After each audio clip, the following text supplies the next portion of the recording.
ಪುತ್ತೂರಿನ ಸಂತ ಫಿಲೋಮಿನಾ ಪದವಿ ಪೂರ್ವ ಕಾಲೇಜಿನಲ್ಲಿ ಪುತ್ತೂರು ರೋಟರಿ ಕ್ಲಬ್ ಸಿಟಿ ಪ್ರಾಯೋಜಕತ್ವದ ಇಂಟರಾಕ್ಟ್ ಕ್ಲಬ್ನ ಪದಗ್ರಹಣ ಕಾರ್ಯಕ್ರಮ ಜುಲೈ 30ರಂದು ಕಾಲೇಜ್ ಸಭಾಂಗಣದಲ್ಲಿ ನಡೆಯಿತು. ಕಾರ್ಯಕ್ರಮದ ಮುಖ್ಯ ಅತಿಥಿಗಳಾಗಿರುವಂತಹ ಕಾಲೇಜಿನ ಪ್ರಾಂಶುಪಾಲರಾದ ರೆವರೆಂಡ್ ಫಾದರ್ ಅಶೋಕ್ ರಾಯನ್ ಕ್ರಾಸ್ತ ಮಾತನಾಡಿ, ರೋಟರಿ ಕ್ಲಬ್ ಅಂತಾರಾಷ್ಟ್ರೀಯ ಸಂಘಟನೆಯಾಗಿದ್ದು ಯಾವುದೇ ಪ್ರತಿಫಲಾಪೇಕ್ಷೆ ಇಲ್ಲದೆ ಸಾಮಾಜಿಕ ಸೇವೆಯಲ್ಲಿ ತನ್ನನ್ನು ತೊಡಗಿಸಿಕೊಂಡಿದೆ.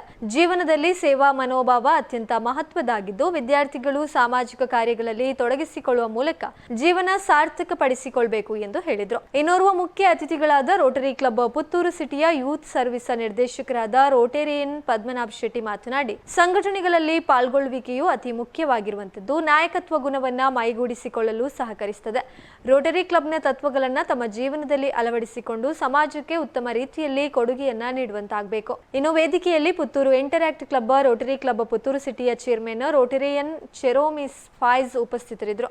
ಎಲ್ಲಾ ಇಂಟರಾಕ್ಟ್ ಸದಸ್ಯರಿಗೆ ಪ್ರಮಾಣ ವಚನವನ್ನ ಬೋಧಿಸಿದ್ರು. ಹಾಗೆಯೇ ರೋಟರಿ ಕ್ಲಬ್ ಪುತ್ತೂರು ಸಿಟಿಯ ಪದಾಧಿಕಾರಿಗಳು, ಸರ್ವ ಸದಸ್ಯರು, ಕಾಲೇಜಿನ ಬೋಧಕ ಬೋಧಕೇತರ ವರ್ಗ ಹಾಗೂ ಕಾಲೇಜಿನ ವಿದ್ಯಾರ್ಥಿಗಳು ಕಾರ್ಯಕ್ರಮದಲ್ಲಿ ಉಪಸ್ಥಿತರಿದ್ದರು. ಇಂಟರಾಕ್ಟ್ ಕ್ಲಬ್ನ ನೂತನ ಅಧ್ಯಕ್ಷರಾಗಿ ಇಂಟರಾಕ್ಟರ್ ಜಸ್ಮಿತಾ, ಉಪಾಧ್ಯಕ್ಷರಾಗಿ ಇಂಟರಾಕ್ಟರ್ ಮೊಹಮ್ಮದ್ ಅಫ್ತಾಲ್ ಫೌಜಾನ್, ಕಾರ್ಯದರ್ಶಿಯಾಗಿ ಇಂಟರಾಕ್ಟರ್ ಧೃತಿವಿ, ಜೊತೆ ಕಾರ್ಯದರ್ಶಿಯಾಗಿ ಇಂಟರಾಕ್ಟರ್ ಮನ್ವಿತಾ ಕೆ, ಕೋಶಾಧಿಕಾರಿಯಾಗಿ interactor Nishitha, sergeant interactor Nidhisha G Shetty ಮತ್ತಿತರರು ಉಪಸ್ಥಿತರಿದ್ದರು.